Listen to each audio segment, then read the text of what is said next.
Olá, caros ouvintes, sejam bem-vindos a mais um episódio e hoje estamos aqui com uma convidada internacional. Estamos então com Graça Sanches. Graça, muito obrigado por ter aceito aqui o convite do podcast da Conversa Com, para nos vir falar aqui também do panorama africano e sobretudo da mulher africana. Graça Sanches, que é licenciada, portanto somos colegas em História, não é? A diferença é que a Graça é do Porto, licenciou-se da Faculdade de Letras da Universidade do Porto e tem um mestrado em supervisão pedagógica pela Universidade do Minho e também auditoria do género pelo ISEG. Exato. Uma vez mais, obrigado. Obrigada pelo convite, é um prazer. Perguntava como é que vê a situação política e social e económica em África, no continente todo, no sentido de que temos uma clara diferença entre o Norte e o Sul, em que temos o Boko Haram a operar também na Mauritânia e na Nigéria, sobretudo, a fazer os massacres que todos nós conhecemos. Temos o Norte muito virado para aquilo que é a Europa e para o Mediterrâneo, mas também com conflitos armados e com ditaduras em curso. Uma África do Sul que neste momento está a fazer o apartheid ao inverso, ou seja, neste momento está a acontecer a segregação da etnia branca.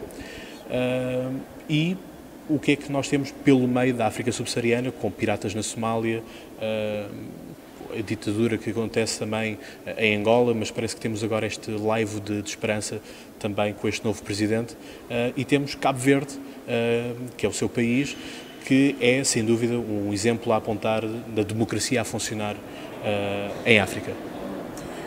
Para já vivemos situações muito complexas em todo o continente africano e, como disse, diferenças muito significativas em termos não só do regime, mas também a nível da situação social que se vive em África. E é um grande paradoxo, não é? Porque nós temos países que se libertaram há muitos anos do colonialismo, mas que ainda assim não conseguem dar a volta por cima e sobressair naquele que são os seus próprios diamantes, que são os seus recursos humanos, mas também os seus recursos naturais. Temos situações complexas porque nós temos países, por exemplo, que não têm muitos recursos, mas que conseguem garantir a paz e a estabilidade, que são condições importantes para o desenvolvimento econômico, político e social dos nossos países.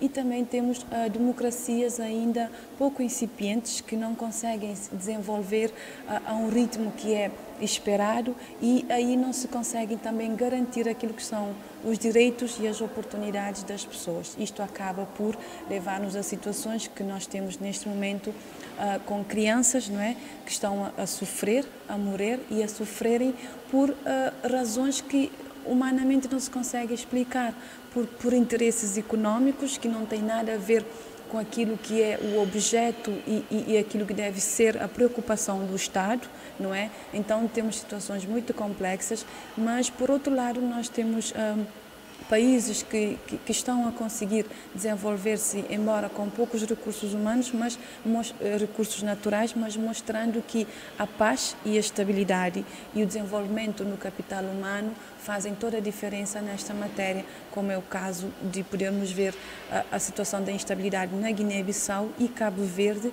que são países que tiveram independência no mesmo período, mas que os desenvolvimentos seguiram rumos completamente diferentes. E aí nós devemos parar para pensar porquê que isto está a acontecer.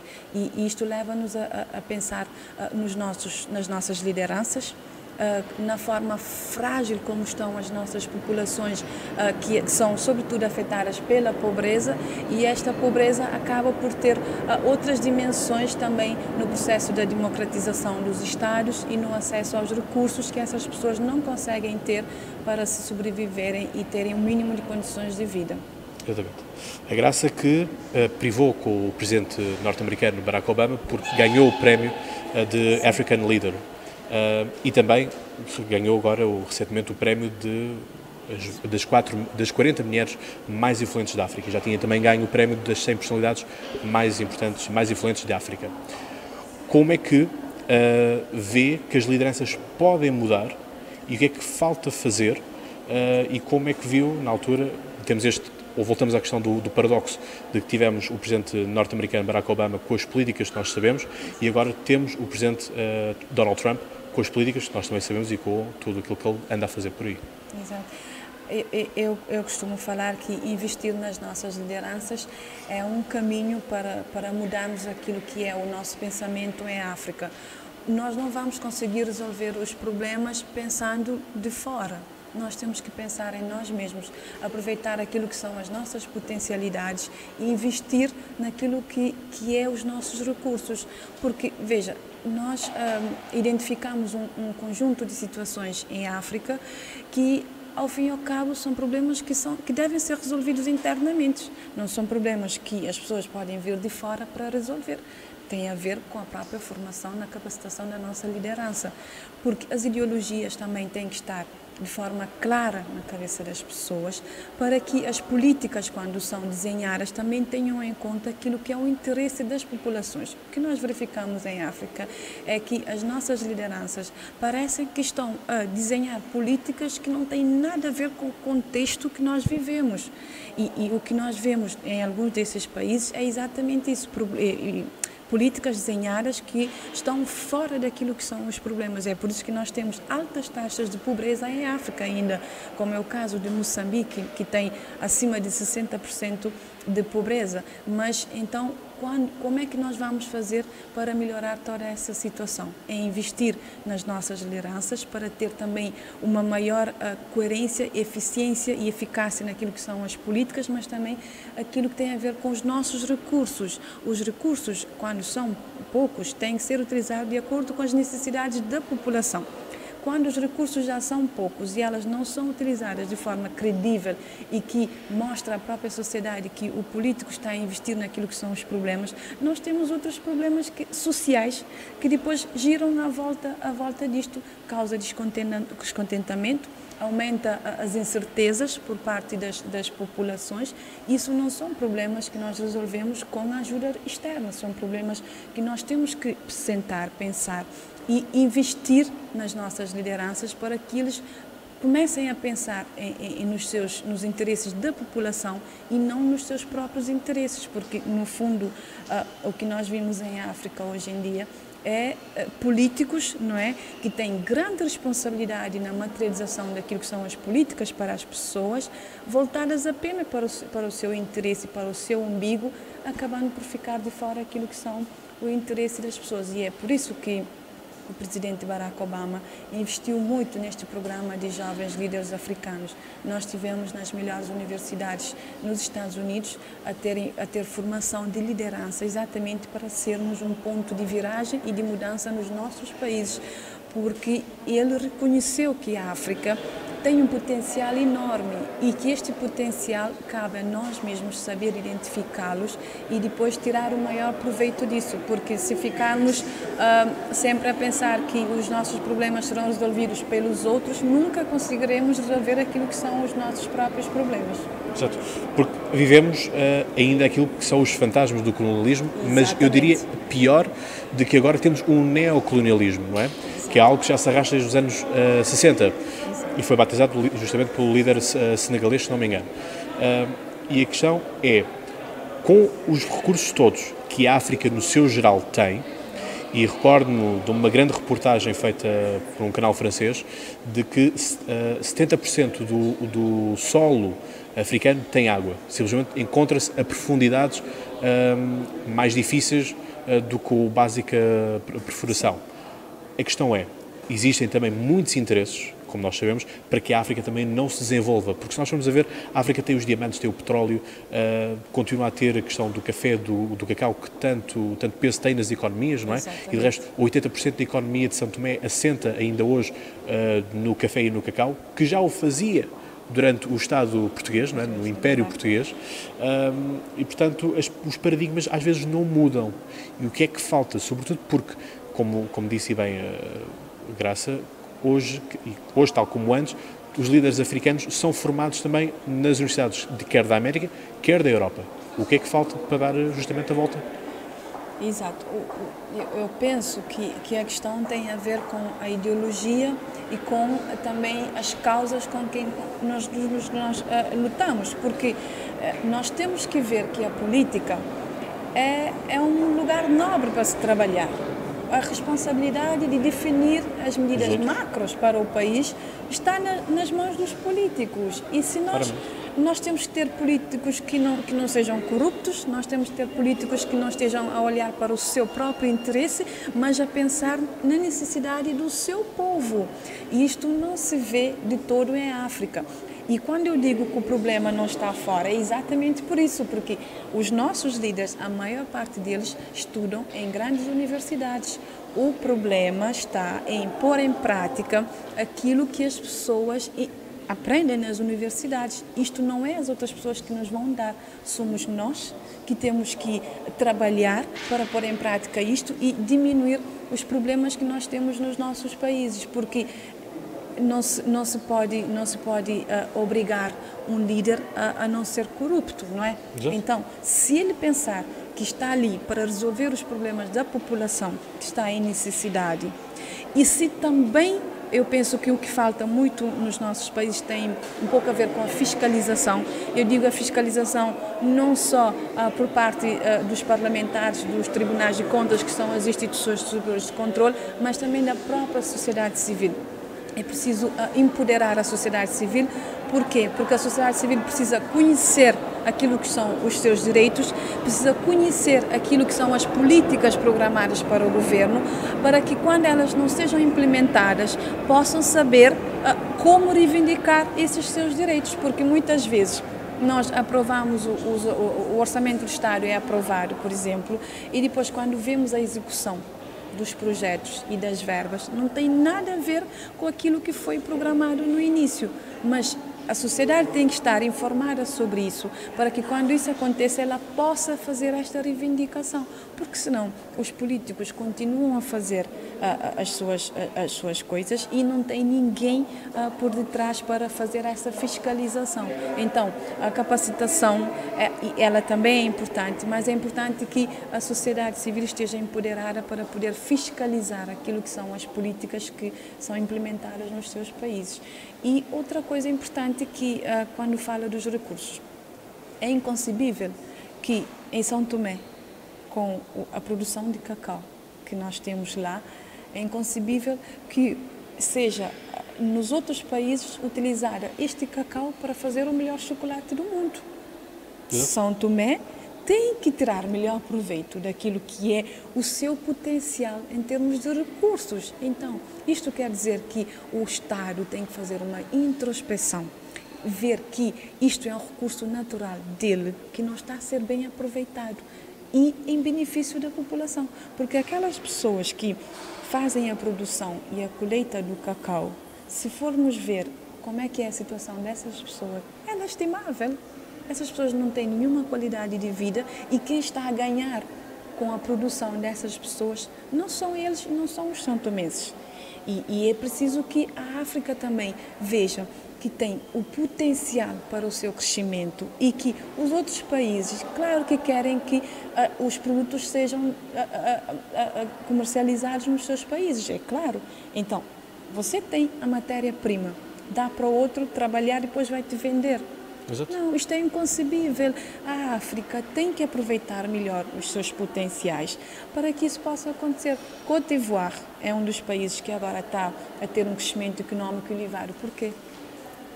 Pegou nos seus recursos humanos, capacitou e agora os seus produtos que eram vendidos para fora estão a ficar nos seus países, a transformá-los e a vender para fora. Exato. E por que os outros países não podem fazer o mesmo? Por que nós temos que estar sempre nesta dependência dos produtos de fora quando nós também podemos comercializar esses nossos produtos? Então é importante que nós foquemos naquilo que é o nosso potencial e aproveitemos esse potencial da melhor forma possível para tirar proveito em benefício daquilo que são as nossas necessidades. Eu com ironia digo sempre de que enfim, em Angola não se nacionalizaram os recursos, familiarizaram-se os recursos, no sentido de que os produtos, os diamantes, o petróleo, passaram para as mãos de uma só família, não é? A família do então Presidente José Eduardo Santos. Mas recordo, estávamos agora aqui a falar da questão dos recursos para fora e tudo mais, e recordo no ano passado uma grande reportagem que aconteceu no TV5 Monde sobre o Senegal e a produção do leite do Senegal. Então o que acontecia? As pessoas tinham as vacas, mas as pessoas, e as tribos, neste caso, não sabiam que as vacas davam leite. Ou seja, o que acontecia? Eram sempre depositados pelo governo de Senegal, caixas de leite em pó francês. E curioso de que essa marca nunca muda os rótulos nem as embalagens que vão para a África. Ou seja, aqui na Europa já mudaram várias vezes os rótulos, mas como têm medo que as pessoas deixem de associar que aquela embalagem significa leite, continuam com o mesmo design, com a mesma roupagem. E isto é grave porque lá está, as pessoas tinham as vacas ali ao lado, não tão gordas como aqui na Europa, certamente, mas tinham aquele recurso, tinham o leite. No entanto, o governo continuava a pagar as caixas e os caixotes à França pelo leite em pó. Isto é realmente censurável, não é? E horrível de vermos esta triste realidade que acontece. E não se passa somente no Senegal, basta ver a dependência que nós temos dos produtos de fora. E isto é uma pena porque isto só mostra mais uma vez que os governos não estão preocupados com aquilo que são as necessidades das nossas populações. Porque se fossem preocupados e tivessem uma liderança servidora, não é? Poderiam transformar aquela comunidade, dando-lhe um valor acrescentado, não é? Sim. Trabalhando na produção nacional, qualificando esses recursos humanos e dando-lhe ferramentas para o empoderamento e a própria criação do autoemprego. O que os nossos Estados têm que ver é fazer a contabilidade do custo-benefício. Quanto é que custa tirar uma pessoa da pobreza, que depois tem os custos com a educação, a saúde, custos elevadíssimos, não é? Porque essas pessoas depois não têm autonomia e não têm condições para terem os seus filhos na escola, não têm acesso a essas estruturas de saúde, fica muito mais caro ao Estado. Mas se o Estado investir o contrário, tem muito menos despesas, porque uma pessoa, uma família, imagina uma família dessas que tem vacas, trabalhar como deve ser, não é? Está a pagar imposto ao Estado, está a melhorar as suas condições de vida, vai investir melhor na sua saúde, na sua educação, O mercado local o também? mercado local, o emprego, e depois isto tem um custo-benefício maior para o próprio Estado. Nós ainda não percebemos isso. Custa muito mais tirar um jovem da pobreza ou tratar questões de saúde destes jovens do que prevenir ou ter políticas que possam prevenir este tipo de comportamento. Mas nós temos que fazer este custo-benefício, porque às vezes o Estado diz, pode custar muito caro uma estrutura de saúde ou uma formação em determinadas áreas, mas o custo-benefício a longo prazo é muito maior do que estar a ter pessoas que não saem nunca mais da pobreza, que ficam dependentes do Estado para toda a vida. E nós, em África, temos que ver isto para podermos ter um salto qualitativo também a nível das pessoas que estão a viver em extrema pobreza. A Graça, que também já foi deputada da Nação e é uma reconhecida ativista pela igualdade de género e pelos direitos humanos. Perguntava-lhe a si, na questão de pormos em prática e ensinarmos e incutirmos a igualdade de género em África, no sentido de que no primeiro mundo, chamado assim, no mundo ocidental, é uma preocupação constante a implementação da igualdade. Mas, se formos à África, se calhar a primeira preocupação que todos temos é da subsistência, no sentido de termos recursos, termos comida para o dia seguinte. Como é que nós conseguimos fazer entender às pessoas que a igualdade de género é um assunto de primeira ordem, primeira linha, e como é que tal pode virar também o paradigma africano? Exato. É porque as questões relacionadas com a igualdade de género ainda têm conceitos que são muito deturpados, não é? Quando nós falamos em igualdade de género, nós estamos a falar de acesso a direitos e oportunidades iguais, tanto para homens como para mulheres. O que acontece em África é que o fosso de género, ela afeta sobretudo pela parte negativa as mulheres, não é?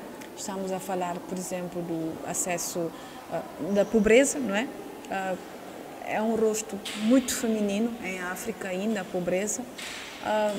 Ainda nós temos uma taxa elevada de analfabetismo, sobretudo nas mulheres acima dos 30 anos, não é? E então são desafios muito complexos. E então, quando queres falar sobre as questões de igualdade de género, as pessoas à partida ficam a pensar que queres beneficiar apenas as mulheres. Mas a nossa linguagem é completamente diferente, a nossa abordagem é completamente diferente.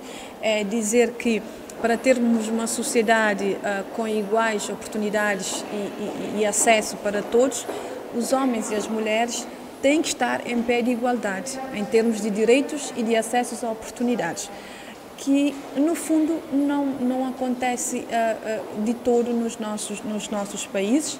Não quero com isso dizer que não houve avanços significativos nesta matéria, principalmente quando falamos dos nossos países PALOP, mas nós ainda temos uma franja da população que está a ser afetada, e o que as pessoas não percebem é que são potencialidades que estão a ser afastadas, não é?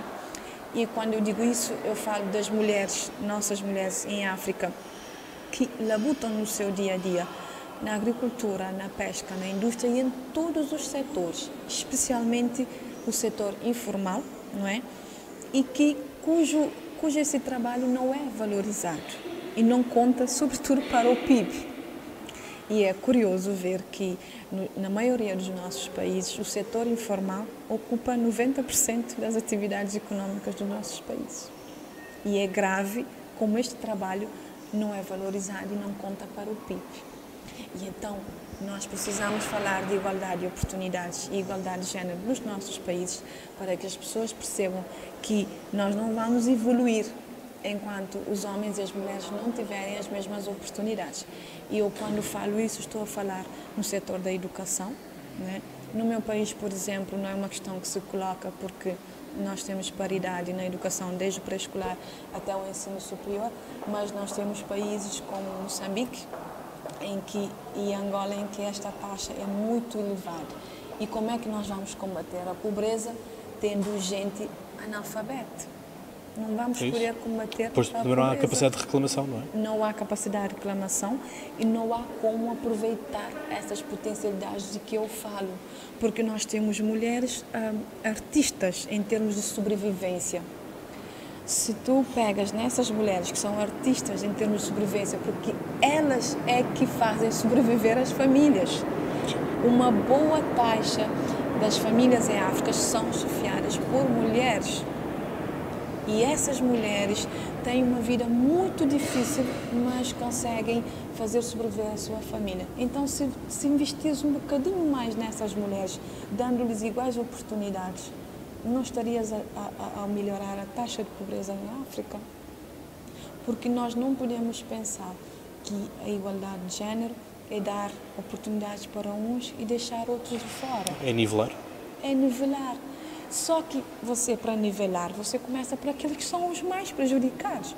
Se eu tenho uma taxa de pobreza de 37% em Cabo Verde e se eu sei que a maior parte da população afetada são as mulheres, eu vou começar por programas que apoiam os homens? Não, eu tenho que começar por programas onde o fosso do género é maior para poder equilibrar a balança que eu tenho.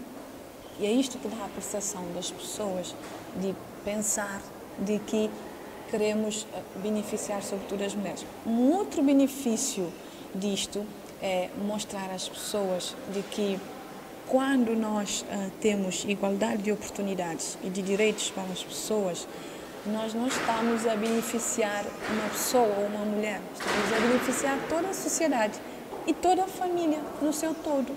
Porque quando investes no sistema de educação, saúde, agricultura, não é? E quando tens igualdade de oportunidades para essas pessoas, também estarás a investir.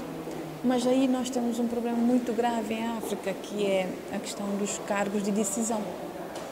Quem toma as decisões? Quem estão nas lideranças? São os homens. São os homens. Nós temos sociedades muito patriarcais. Sociedades onde a esfera do poder foi sempre dominada por homens. E então é uma coisa que faz parte da cultura e da rotina das pessoas e que não é fácil combater.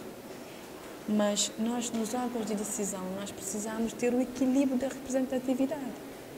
Porque quem representa melhor as suas necessidades são as pessoas que vivem e conhecem as suas necessidades.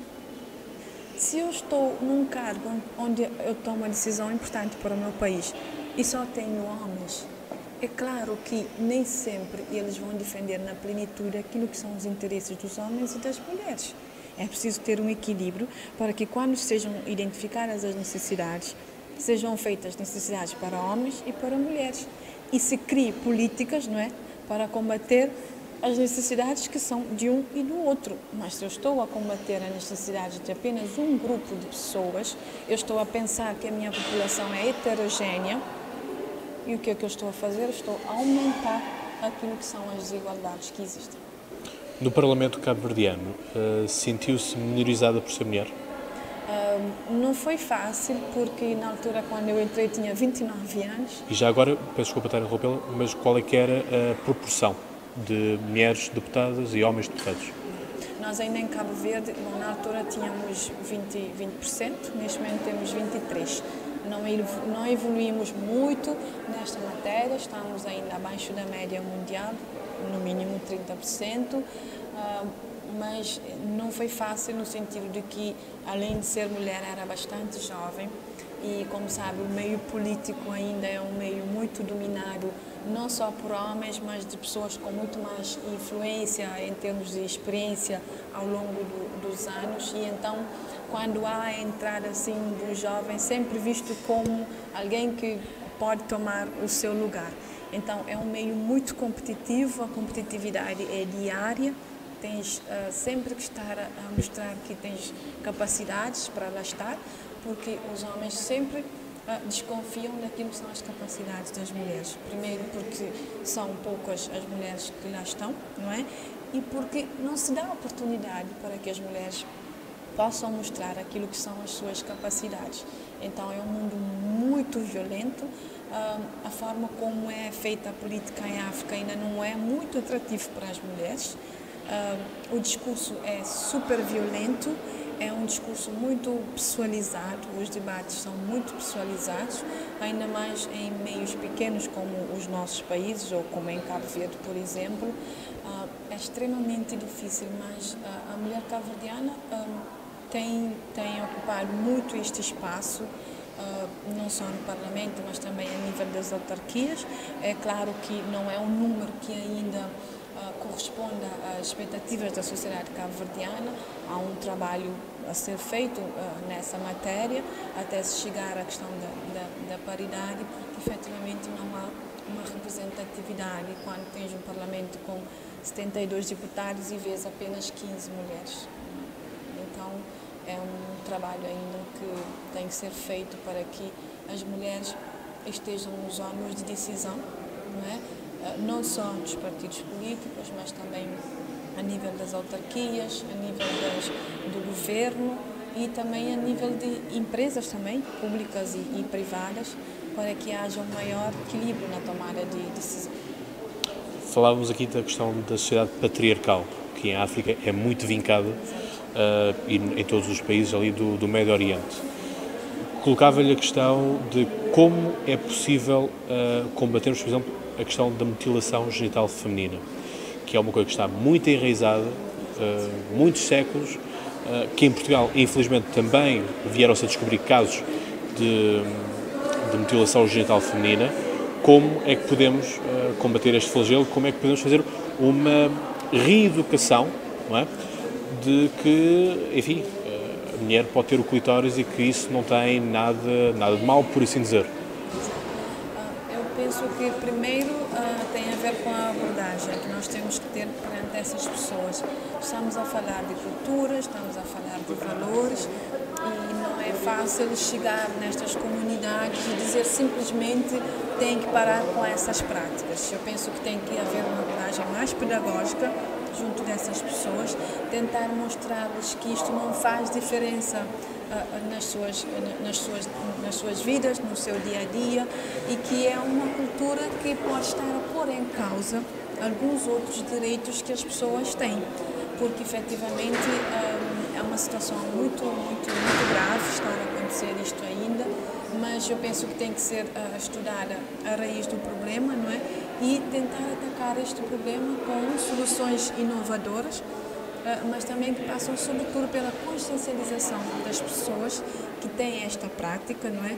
Mostrando que é uma coisa que está a pôr em causa aquilo que são os direitos das mulheres, sobretudo as nossas mulheres dos nossos países mais vizinhos. Em Cabo Verde também não é uma prática do país, mas nós também recebemos imigrantes de muitos países e é uma questão que está na agenda nacional, nas associações que trabalham com esta problemática, e eu penso que a sociedade não deve dar tréguas, porque as culturas, as nossas raízes não podem simplesmente pôr em causa aquilo que são os direitos consagrados a nível nacional, quer a nível internacional. Aqui no mundo ocidental temos muita preocupação com a questão do racismo, não é? Racismo, sobretudo aquilo que são as etnias africanas, asiáticas, aquilo que são as minorias. Como vê esta vingança, diria eu assim, que está a acontecer na África do Sul de pôr o apartheid ao contrário, e como é que costuma ser a convivência entre os autóctones negros com a etnia branca que se encontra nos países africanos? Isto porque, enfim, também há muitos relatos por muitos países de haver uma segregação e de haver maus tratos, não só àqueles que vivem e que são de etnia branca, mas também a turistas que por vezes são atacados também. Exato. Eu, por acaso, tenho acompanhado apenas nas notícias, nunca lidei diretamente com esta questão, mas penso que pode ser um retrocesso no sentido de que nós não devemos combater o mal fazendo o mal.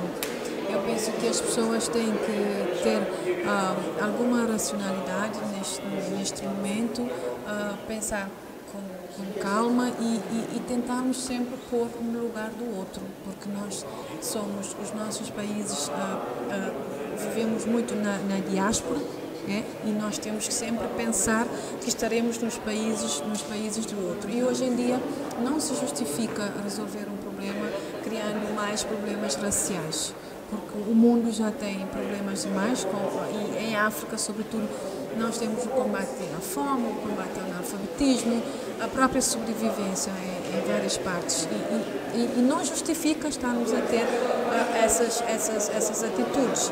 E eu penso que os líderes desses países têm que dar o exemplo, chamar a razão e ver outras formas de resolver aquilo que são os seus problemas internos e não estar a extravasar por atitudes radicais, porque o radicalismo não nos vai levar a lado nenhum, muito pelo contrário, vai aumentar o ódio, não é? E imagina, são pessoas que, no fundo, são pessoas, e muitas dessas pessoas têm famílias dentro dessas diferentes etnias, e isto depois pode causar um problema social muito grave e que vai depois ter consequências muito graves em termos, falo até de mortes, não é? Porque às vezes chega a este sentido, e eu penso que não vale a pena estarmos a ter atitudes desta natureza, porque nós não vamos ganhar nada com isto. E é uma oportunidade de nós darmos o exemplo e de mostrarmos que os nossos comportamentos, as nossas atitudes podem ser diferentes daquelas pessoas que cometem o erro, né? Ter uma postura mais pedagógica, para que as nossas crianças também não venham a crescer com esses sentimentos que não são bons para as pessoas, não é? A negatividade, o racismo e atitudes xenófobas que depois não criam nenhuma estabilidade, não só política, mas também social para os nossos países. Até porque isto, no caso da África do Sul, vai mesmo até contra a própria bandeira. No sentido de que Nelson Mandela, quando reformula a bandeira, não é, faz a bandeira de todos, não é? Por isso é que são, exatamente, portanto, daí aquelas cores todas, não é? E de existir o Y a preto, que unifica todos, não é? Portanto, acaba por também ser um pouco o desrespeito pela própria bandeira, mas também pelo aquele que foi o grande líder da África do Sul, Nelson Mandela, que, obviamente, continua a inspirar muita gente. Sim, e certamente inspirará muitos mais, pelo menos em África, mas não só em África, mas também em todo o mundo, não é? É um caso paradigmático nesse sentido.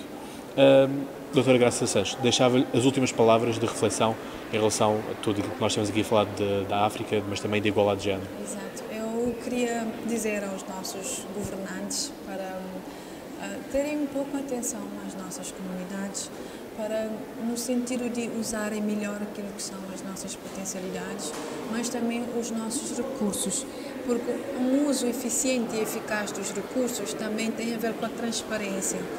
E quando nós sabemos que os nossos recursos estão a ser utilizados de forma equitativa, isto também leva-nos a ter mais confiança naquilo que são os nossos próprios políticos.